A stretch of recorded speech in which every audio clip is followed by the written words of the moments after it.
On today's episode, Elite Week continues with two-time World's Toughest Mudder champion and 100-miler Jon Albon. This is the World's Toughest Podcast.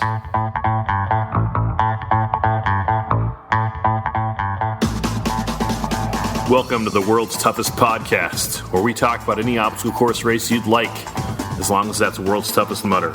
Each week we talk to members of the WTM community and share stories of success and failure in the single greatest event in OCR. My name is Will Hicks, and this is the World's Toughest Podcast.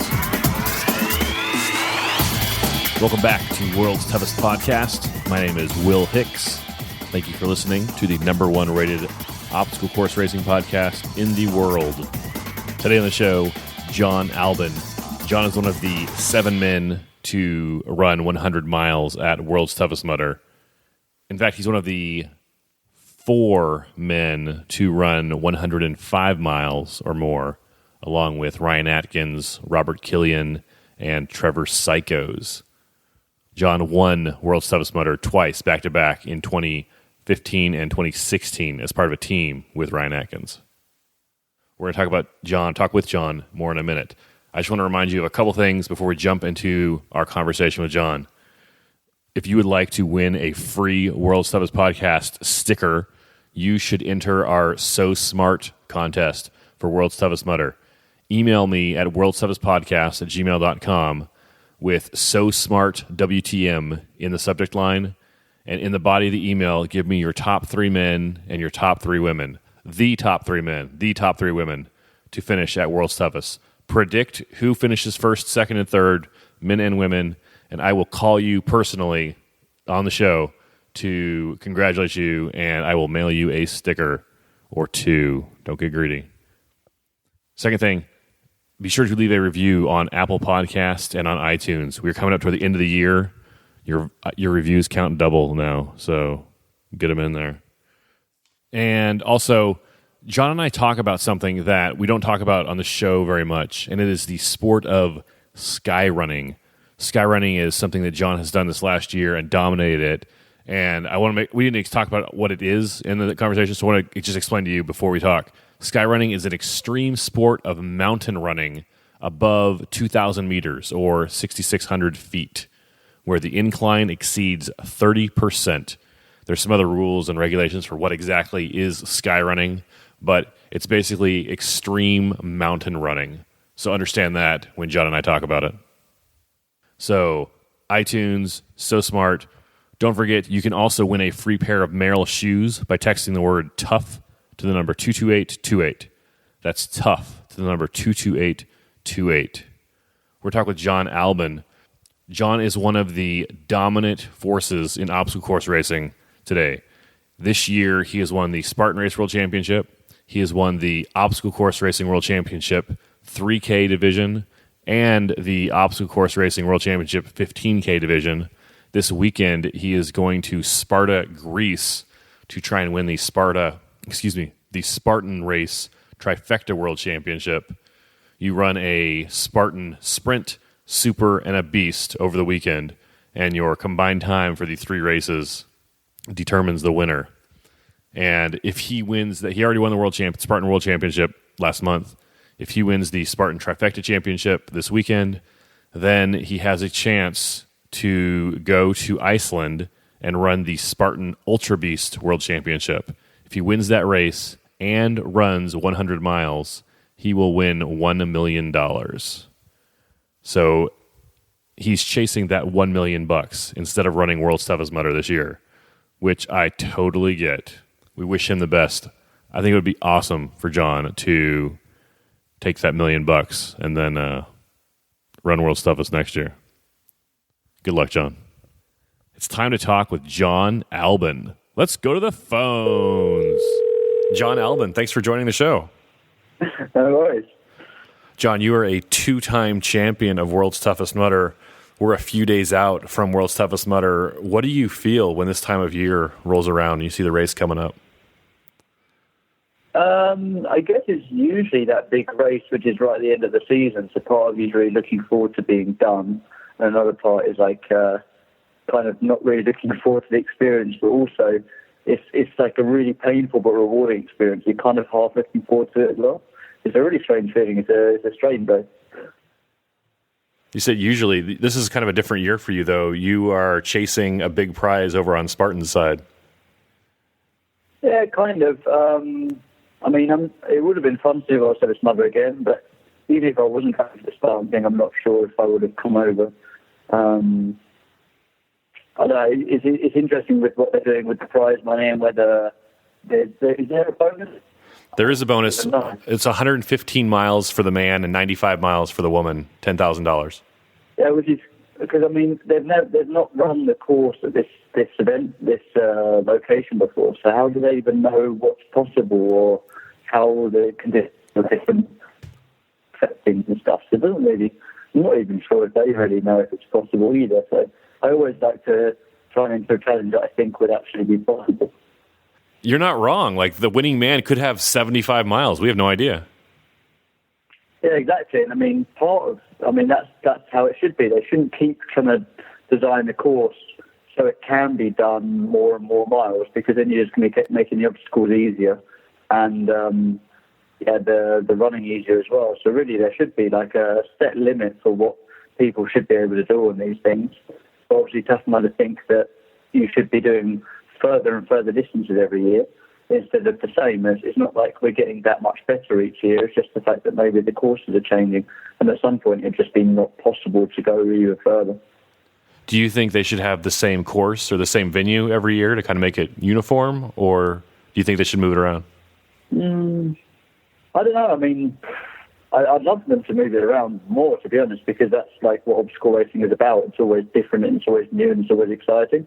It kind of sucks keep going back to Vegas with the same rocky terrain and the same hills to climb year on, year out. So it's nice that they move it, but it'd be nice if they came up with a really official way of measuring distances. So they get like 10 test runners to run the course, for example, and then try and use some maths to work out what might actually be possible for myself and Ryan and the other best athletes. So they kind of have a ballpark figure about what could be possible on a certain course.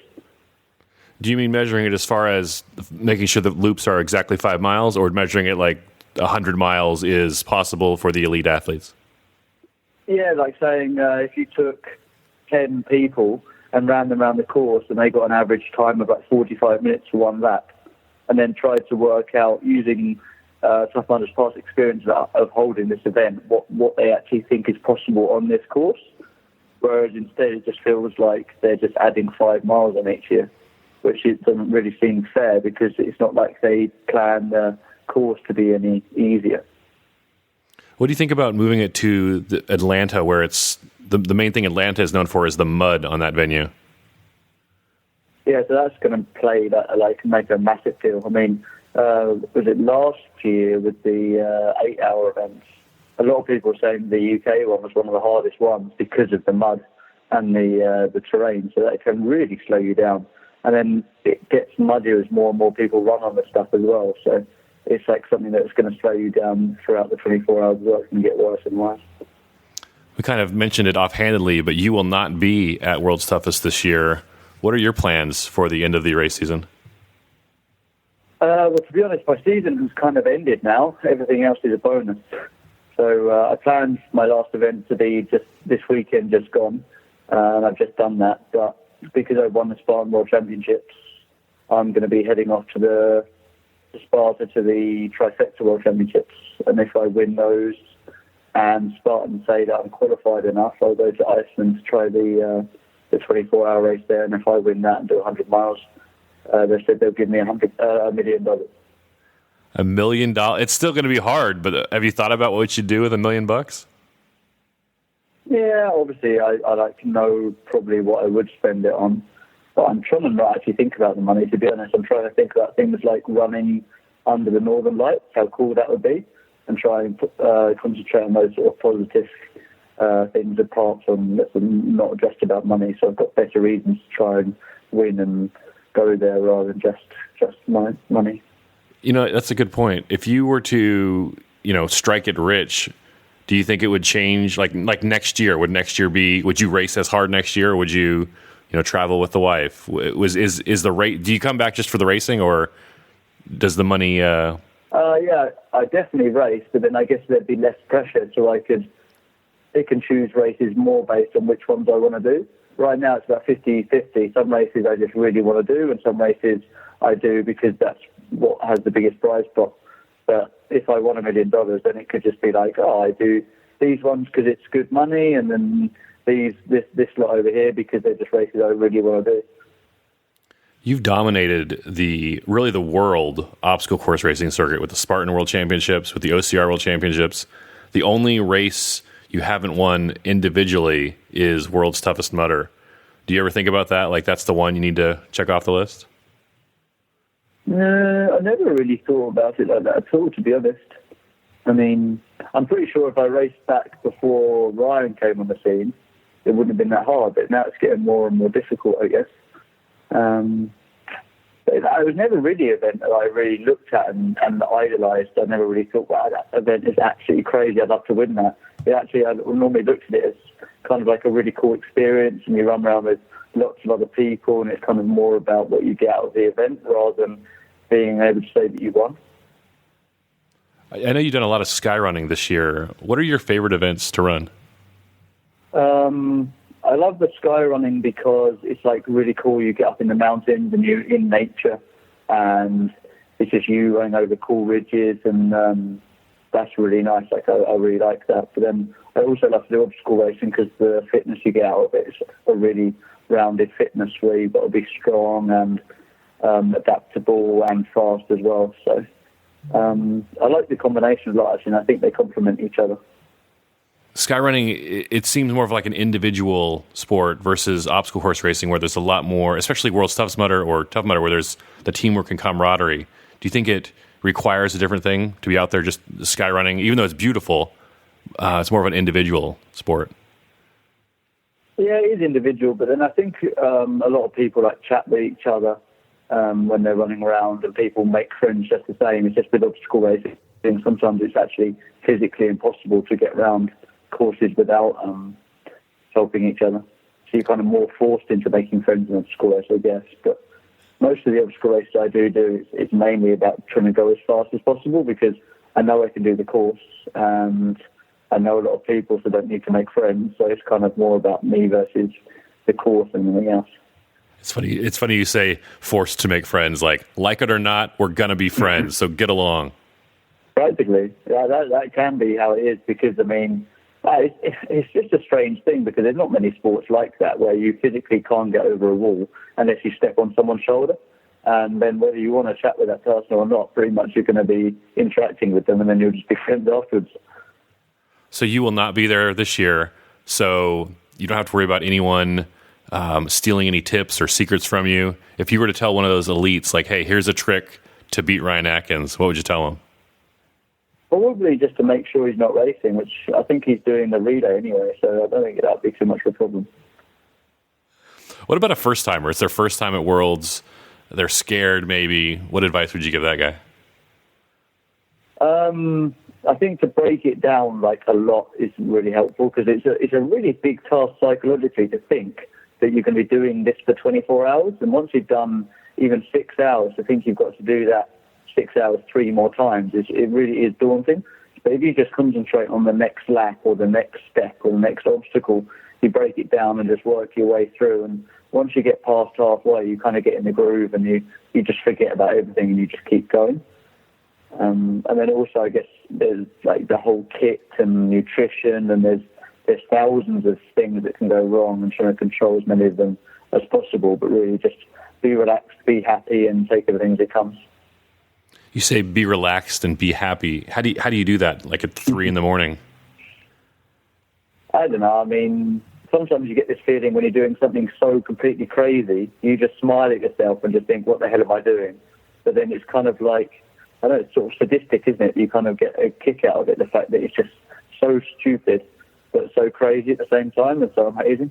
So concentrate on those sorts of feelings and just smile and be happy no matter what. I mean, even if you're in the worst situation, smiling is going to improve it. So even if you can just put a smile or try and cheer someone else up, and then you won't be concentrating on your own pain, you'll be concentrating on theirs, and then you'll automatically feel better anyway. I've heard that if you don't feel happy, if you act happy, it tricks your brain into thinking that you are happy, and so it actually makes you happier. Have you ever heard something like that? Yeah, I've done that a lot with, especially with running in sky races. If I just smile and I say hi to the marshals, and I just try and just concentrate on every happy thought I can instead of concentrating on the bad ones, you race completely differently. It really does work. Even just smiling, just physically, like moving your mouth in a different way, does have an effect. Jon, do you have any sponsors or anything you'd like to plug? Well, yeah, I mean, I've got a lot of sponsors that help me out. It's kind of nice because they're all sponsors that I really use the gear, so I don't really plug any sponsors which I don't actually trust the gear and wouldn't tell people to use. They've got like Gore that do my clothing. I live in the rainiest city in Europe, so having really good Gore waterproof clothes is really important. And then also I've got VJ for shoes, and they make the grippiest shoes for wet rock. You're not going to find anything grippier. So yeah, living and training where I do, that really helps. And then Cliff Bar, because I kind of believe in just eating food, like less processed stuff. And Cliff Bar I kind of see as being mainly food, just made into bar form, rather than a lot of chemicals. And then I've got a few other smaller ones, but I guess maybe Dry Robe is the main one that would help for World Service Mother, because you're going to get really cold and wet, and having one of those things to change in and put on, especially afterwards, is really, really helpful. Jon, how can people follow you on social media? Instagram, it's like Jon Albon, I think. I've got a website, which is jonathanalbon.com, and a Facebook profile athlete page. You just have to search Jon Albon or Jonathan Albon, and it'll come up somewhere, I think. You mentioned your website. You do a lot of writing, like kind of race recaps, kind of what you were thinking during the race, that kind of stuff. Yeah, kind of. I mean, I started way back when I did my very first race, more of just kind of like a diary than anything else. And now it's just turned into the fact that I've just written a blog for every single race I've done. So now I can't even stop, to be honest. It's kind of nice. I can look back through it and see photos and stuff. And it's more of a diary, but it's a public one. You ever think about writing a book? I don't think I've done anything good enough to really warrant it yet. Most books have kind of this big, really crazy thing that the person's done, and the whole book is telling their story up to that point. So maybe if I really do something that I'm truly proud of, I'd consider it. But up until then, I'll just plug away doing my thing and see what happens. Maybe win $1 million? Yeah, maybe. I don't know. It depends. It depends whether other people think that's a big enough deal and they want to hear the story of how I started obstacle racing when I was 20 in 2010 up until now, winning $1 million. I mean, it's been a pretty crazy ride for me, so people want to hear about it. That's something I could think about doing. Jon, any last thoughts on World's Toughest Mudder? No, I think just to say for everyone to try and have fun, enjoy the experience, and maybe I'll see you all next year. Jon Albon, thanks much. No worries. Special thanks to Jon Albon for appearing in this episode. Well done, Jon. Come back anytime. I didn't even mention in the intro, he is also the reigning Tougher Mudder World Champion. So, not too shabby. You can find out more about Jon at his blog or his website, jonathanalbon.com. Tons of high-level information there. If you're interested in Jon or in the elite mindset, you should check that out. Elite Week rolls on. Guys, I'm not joking. We have content for days. I hate when people say that. Content. We've got interviews with elite athletes for days. Leave us a review on Apple Podcasts. I will talk to you soon. Go spend time with someone you love.